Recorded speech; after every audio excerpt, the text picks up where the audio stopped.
It is a hot sunny afternoon. I went mountain biking in the hills the other day, so we might include some of that on here, just to bump up the minutes, you know, just to make the video that much worth watching. It's a hot Sunday on the MTB, and we're loaded up with liquid, got some sugar water in the Revelate on the back, and we're just hitting the pavements. See, this is the kind of pavements you want to hit, or you can when you're riding a mountain bike. I'm done with road cycling. I'm really done with it. Maybe not. Maybe I've been out killing it. Who knows? No Strava, no palaver, no problem, no wankers.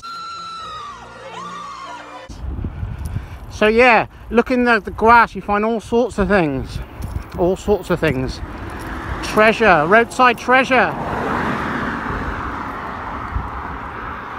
I've found, not like cycling the pavements the past few months, right, but just out and about, 2 mobile phones. One Samsung, an S8 I think it was, and many a piss stop on an early morning start. This is for me. Never used to have that much litter there though. So yeah, and an iPhone. Both I managed to return to their owners. The Samsung was reasonably difficult. I didn't know what to do, but is that a horsey back in there? There's a horse. There's a horse in there. But yeah, I managed to swipe the screen and there was a message on there, so put the name into Messenger and managed to trace the owner. So yeah, it's a sizzler. It's a sizzly sausage afternoon. But we're enjoying it. Hitting the pavements, liquiding up. Got the custom Shimano. I forgot to say the other day, these are actually a prototype, and they picked P-Raw to test them out for about a year, see how we get on. So we'll let you know about that and find out if we end up sponsored afterwards. I'm not, but I should be. I was thinking back there in the moment, a bit like when I'm just about to go to sleep, I think of some good content.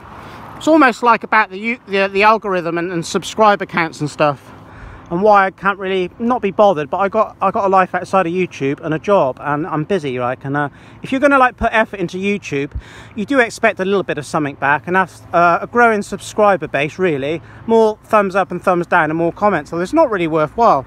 I'm not even joking. Like, I'm not doing this for like a little bit of money or anything, but if you're giving and devoting that much time to be able to do things, to put content up, like I could be at work earning money, if that makes sense. All right. Like, would you turn up to work if you weren't earning any money, right? I mean, you can volunteer a little bit here and there. That's my whole point, all right? There was a YouTube channel a while ago I looked at. The guy's got 200,000 subs. He did a chain cleaning video. Absolutely shit. Didn't even take the chain off the bike. Nothing like my chain cleaning video, which is kind of probably worthy. You might be shocked, right? When I looked at the amount of views on this particular video, it was over 1 million views. See? That ain't fair, is it? That's the kind of thing I'm getting at. And unless you're a YouTuber, you wouldn't understand. You would come across as a customer or just a viewer. And especially if I mention names or other bits and pieces, that I was a hater and a jelly hater and stuff. But nah, not really. The algorithm now is just a bunch of bullshit, if you ask me. I ain't going to bow down to it. So this part of the A38 along here, and then you've got the crematorium over here. And then down there, like, when you're driving at it, that doesn't really look much of a bend, but I just seen some guy in a Bentley Continental R or something like that, being chased by a guy in a Astra VXR, like just racing each other around there, and it's busy, they were in and out of cars. Fucking mental, man. Like, when it's hot and sunny, there's like, is there any need for shit like that, you know? But there was a guy the other day when I was going on my mountain bike, like, nearly loses it, and a BMW around the corner just started to drift, right, you know? And it just makes you fucking think, like, you idiots, like, it fucking drives me nuts. Trolling the pathways, just seen an empty bag of sugar spoon sugar back there. So someone's carving the fuck up, aren't they? And it'll worry people, the sugar tax, all this against sugar. As I mentioned the other day, right, you try and find a legit sugary drink in the supermarket now, but, other than Coca-Cola, and if they fuck with that, that is the end of it. That is the end of it for me. I shall lose my tits, you know. then comment down below, because there isn't. You're better off buying a pack of sugar and just adding that to some water, all right? But how long will sugar be available like that? There's probably going to be like bags of aspartame or something, like bags of artificial sweetener, bags of like stevia or something, which is kind of all right. A lot of stuff tastes like shit though, doesn't it, compared to full fat sugar. You know, they're fucking with our natural state, like, you know, always banging on about like the environment and stuff, and but yet don't even have a clue how it works. Always going against it, right? You know, it's like climate change. If you really were to look in it, it's just a fart in the fucking wind. Bunch of bullshit. Just more control and tax, that's all it is. But the gullible are all going along with it, aren't they? A fart in the wind.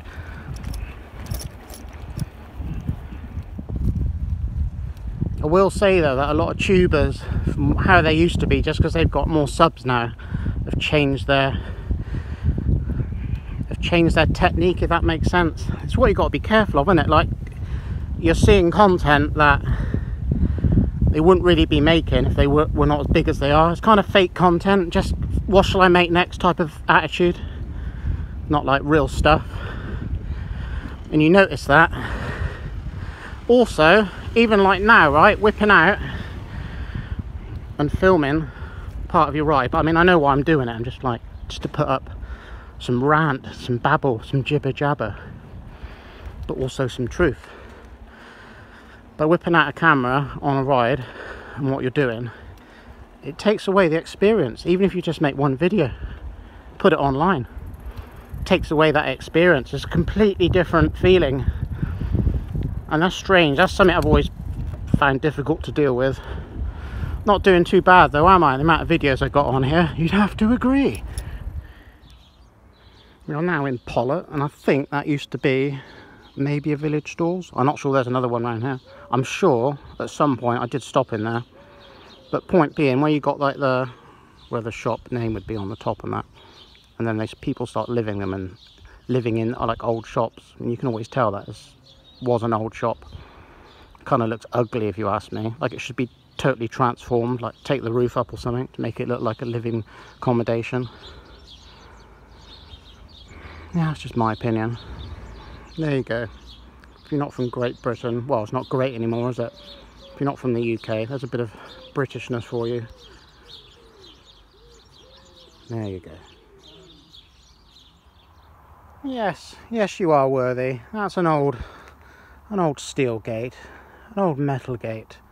You have rust, and you deserve a mention. Shout out to the gate.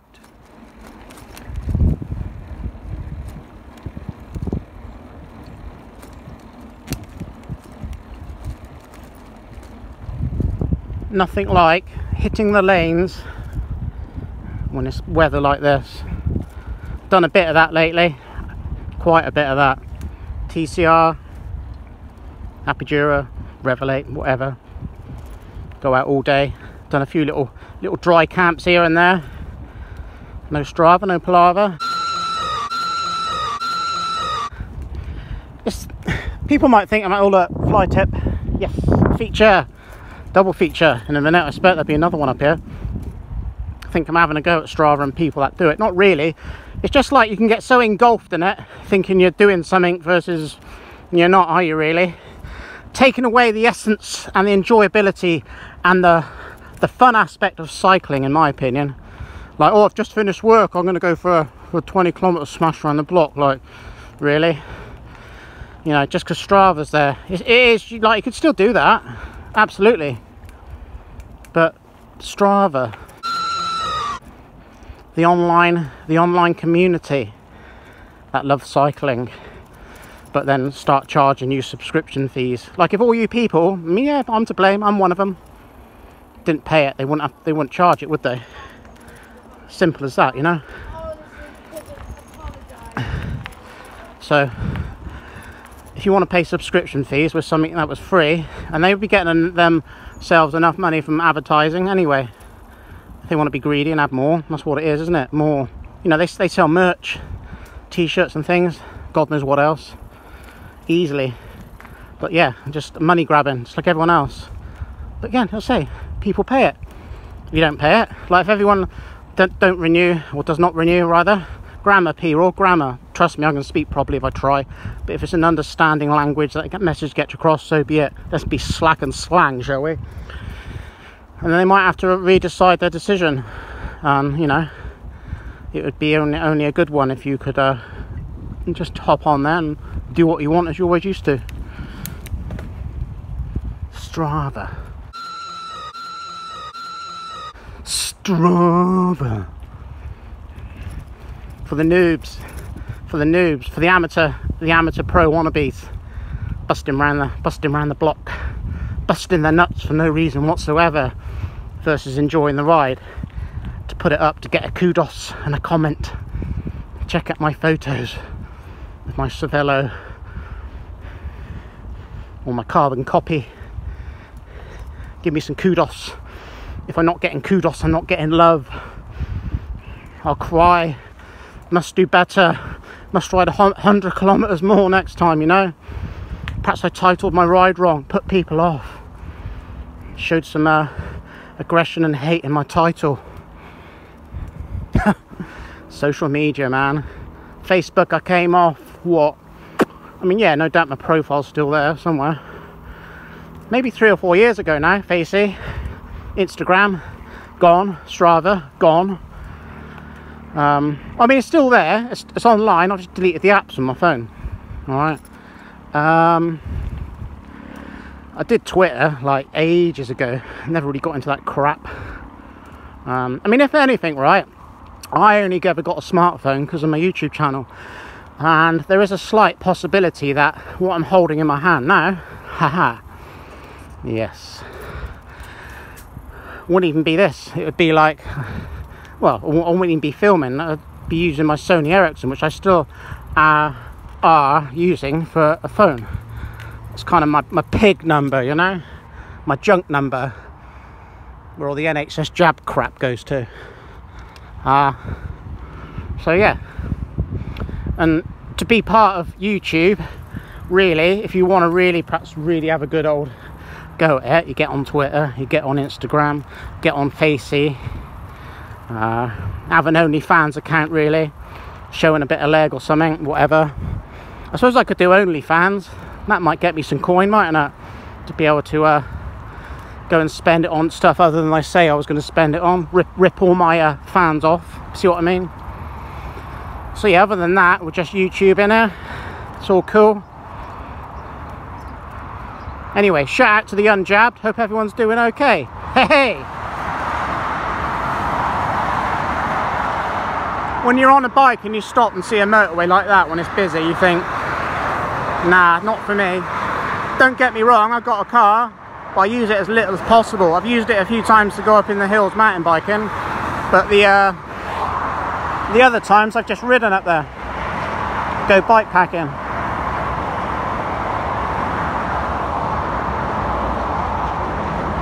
Sign of the times, like you almost look at all the traffic, right, and you, amongst all those cars, you'd see at least one motorbike amongst every, what, 50 cars? Not anymore. Everyone's in a car, aren't they?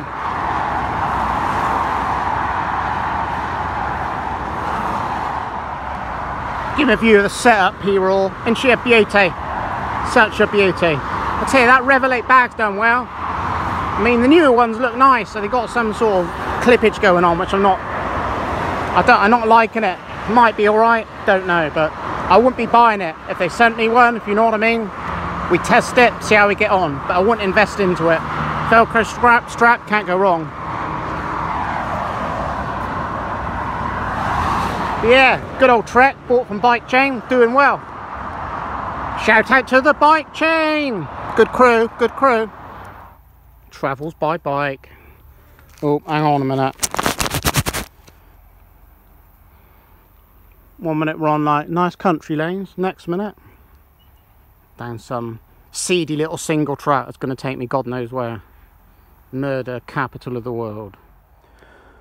Well, this is a good laugh, but also a nightmare at the same time. Sleepy Hollow. Explore your local area. It's really good fun. That was a bad move coming off here. Well, not totally, but I would have preferred to go in the other way to get to where I'd planned on going. Saying that, there's loads of camp spots down here. Loads. This is a dead end. I'm going to go bananas. I'm going to have to retrace all of that. Yes, it is. Never mind. We're carved up. We're calm. We can handle it. All part of the ride and the adventure. Ideal piss spot though. Yes. Let's give them some value. I've had wraps 3 days in a row.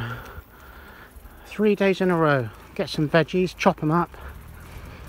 I mean, you can just have like beans of your choice. I like black beans and pinto beans and rice or something, and some wraps with some chili sauce or whatever.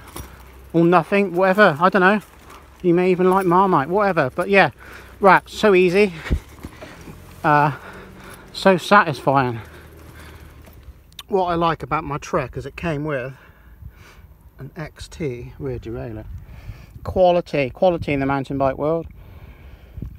Pretty reasonable price. I mean, lightweight stuff, kind of alright, but really you're getting ripped off, aren't you? Because the lighter weight means less strength, in my opinion. There might be some better materials there, but you are paying at the consequence of stuff failing and not lasting longer. I mean, 105 now. 105 Ultegra, great bits of kit, absolutely banging. Never really been a sandal person, and I did want some bedrocks. I'd like some bedrocks eventually, but I tell you what, when it's hot like this, just the job. And by the way, I'm cycling in underwear today. Yes, if you cycle enough, you think you do, wear some underwear cycling. You get a sore bum, you ain't cycling enough. Cycling shorts are alright if you're out for a smash around the block. They can serve a purpose, but they're more flaff and chaff than anything else, if you ask me. I still wear them though. I just know the difference between underwear and cycling shorts, padded shorts. They're great and everything, but you know, cycling what you got.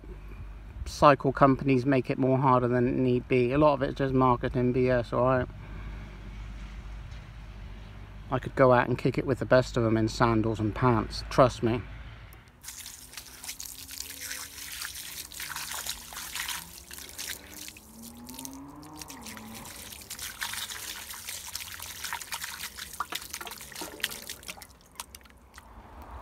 I've passed as many places to stealth camp as I've seen discarded facial muzzles. Absolutely loads.